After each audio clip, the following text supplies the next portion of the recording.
These are oil that you will find in the king's palace. And this woman somehow, because of her love and compassion for Jesus, took her life saving, bought this oil, and just poured it on Jesus. And it's interesting because in this passage we see the woman. A lot of people refer to the woman as Mary Magdalene because we know the story of Mary Magdalene, and we'll eventually get into Mary Magdalene, the story about its place in the gospel when we get to that story, because it's not mentioned here in Matthew. But we normally refer that to Mary Magdalene because we saw the type of person that Mary Magdalene was and the level of compassion that was shown to her by Jesus. So most of the times when we look at this woman in Matthew chapter 26, and eventually we're going to see her in the rest of the gospel, we refer her to Mary Magdalene. But as a student of the Bible, I have to just be honest and say that we're not sure. That's actually, the Bible didn't state specifically that this was Mary Magdalene. Right, I could be missing it, but I don't think I am. If I am, somebody can show me in the chat. But I've read through it, and it's clear to me that this was not Mary Magdalene. It could be, I'm not saying, but the Bible didn't list it. Matthew call her, I'm sorry, Luke will call her like the sinful woman. And Matthew just said this person was in the house, Simon's house at Bethany. So we're not certain of the identity of this woman, but we know that this woman must have had some deep level of compassion for Jesus. Jesus must have done something really great for this woman for her to do this. And again, that's the reason why I'm saying I understand why people would believe that it was Mary Magdalene. And so this woman poured this ointment on Jesus, and the fragrance filled the room, and they were upset, right? They were upset. And then the story, Matthew, is moving from there, right? And he went down to verse 11, where it's going to be talking now about Judas to betray Jesus, the prediction of that. And it said, then one of the 12, whose name was Judas Iscariot, went to the chief priests and said, what will you give me if I deliver him to you? Now, I don't remember if I've said this, but one of the things about the gospel narratives and just the Bible as a whole is the Bible is not so much focused on details. So you'll be reading the Bible and you move from one thing to the next thing. You're like, okay, it's clear in your mind consciously that probably something happened between. And you're probably right. Matthew is not stating out the complete delineation of events that occurred.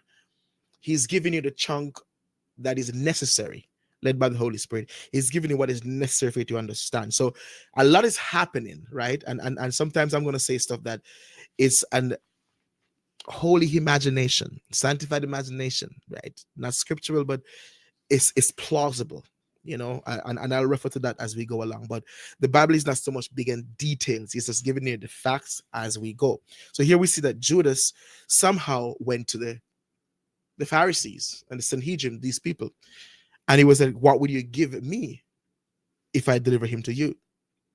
But this text right here, this verse, is referring to the fact that it seemed like some form of conversation have been happening between Judas and these people. Somehow they were able to infiltrate the apostle. They were able to infiltrate the group. And the weak link in the group was Judas. Now, I know the prophecies are about Judas and that like from David and the Old Testament. But so it had to be so that prophecy may be fulfilled. But Judas somehow was the weak link. And a lot of historians comment on the fact, I'm going to talk a little bit about Judas in a second here. A lot of historians commented on the fact that Judas was one of all the apostles had a misconception of what the Messiah was. Probably misconception was not the right word, because the conception that they have of the Messiah being a conquering Messiah is actually accurate, but it's the wrong time. Because when you read Daniel, the prophecies of Daniel, and some of the messianic prophecies in the Torah, you'll realize that there is a conquered Messiah. For example, if you read a prophecy in Daniel, there's a Son of Man coming on the clouds of heaven with great glory. There is a conquered Messiah, but the conquered Messiah is coming in the future. The Jews, what they did is that they confuse the fulfillment of the identity of the Messiah within the time that it was supposed to be fulfilled. So, because of the fact that they were under the Roman oppression, or the yoke of the Roman was on their neck, they were expecting some form of messianic delivery in that time. But in that time, according to Isaiah, it was a suffering Messiah. And so what we are looking for now as spiritual Israelites and spiritual Jews, we're looking for the coming conquering Messiah, while they were expecting him in their time.